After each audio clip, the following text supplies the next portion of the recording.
తెలంగాణ అందరికీ నమస్కారం. తెలంగాణ ప్రజలందరికీ కార్తీక పౌర్ణమి సందర్భంగా మనస్ఫూర్తిగా శుభాకాంక్షలు తెలియజేస్తా ఉన్నాను. ఈ కార్తీక పౌర్ణమి రోజు మా నిజామాబాద్లో బాల్కొండ నియోజకవర్గంలో భీమ్గల్ మండలంలో లింబాద్రి నరసింహస్వామి ఆ దేవుడు కొండ మీద ఉంటాడు. అత్యంత పవర్ఫుల్ దేవుడు. ఇక్కడ చాలా పెద్ద ఎత్తున ఉత్సవం జరుగుతుంది. ఇక్కడికి రావడం జరిగింది. వాస్తవానికి అయితే అది లింబాద్రి కాదు, నింబాద్రి.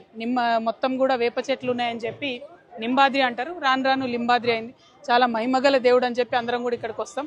మరి ఈ దేవుడి దయ వల్ల నిజామాబాద్ జిల్లా ప్రజలు అదేవిధంగా తెలంగాణ ప్రజలు అందరూ బాగుండాలని మనస్ఫూర్తిగా కోరుకుంటున్నాను.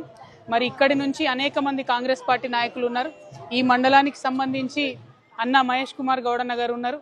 అట్లనే ఒక ముగ్గురు రాష్ట్ర స్థాయిలో కార్పొరేషన్ చైర్మన్లు ఇక్కడ నియోజకవర్గం నుంచి ఉన్నారు. మరి మొత్తం ఇక్కడ ఎమ్మెల్యే ఎవరన్నది పక్కకు పెడితే రూలింగ్ పార్టీది అంతా నడుస్తూ ఉంది. అయినప్పటికీ రైతులు కష్టాల్లో ఉంటే కనీసం పట్టించుకోని పరిస్థితి ఉంది. మక్కలు 80% దళారులు కొన్న తర్వాత ఇప్పుడు మెల్లగా కాంటాలు తెరిచేటటువంటి పనిలో ప్రభుత్వం ఉన్నది. ఇది చాలా దారుణం, అన్యాయం. అదేవిధంగా మొత్తం తడిసిపోయినటువంటి వరి కూడా ఇంకా కూడా కొంటమని మాటిస్తలేరు. మొన్న మేము ఎంచా బోధన్ దగ్గరికి పోయి వచ్చినాక కలెక్టర్ గారు పోయి విజిట్ చేసినట్టు తెలిసింది. మరి కలెక్టర్ గారు అన్ని చోట్లకు విజిట్ చేయాలి, ఖచ్చితంగా తడిసిన ధాన్యం కొనాలని చెప్పి నేను డిమాండ్ చేస్తూ ఉన్నాను. దాంతోపాటు మరి అనేకమైనటువంటి ఇక్కడ ఏవైతే చెక్ డ్యామ్స్ ఇదివరకు కట్టినామో కొంత అక్కడక్కడ డిస్టర్బెన్స్ అయ్యి చెక్ డ్యామ్లు కూలిపోయి చాలా పంట పొలాలు మునిగినాయి బాల్కొండ నియోజకవర్గంలో అని చెప్తున్నారు. దానికి సంబంధించి పంట నష్టం ఇస్తామని ఇంతవరకు కూడా ప్రభుత్వం ముందుకొస్తలేదు. ఒక పక్క ప్రభుత్వం ముందుకొస్తలేదు, ఇంకొక పక్క ప్రతిపక్షాలు ఆ ప్రభుత్వాలను నిలదీస్తలేవు.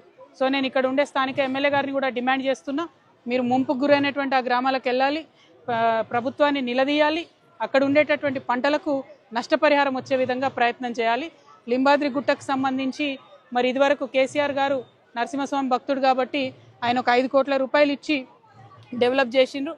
ఇంకా కొన్ని చిన్న చిన్న పనులు మిగిలిపోయినాయి.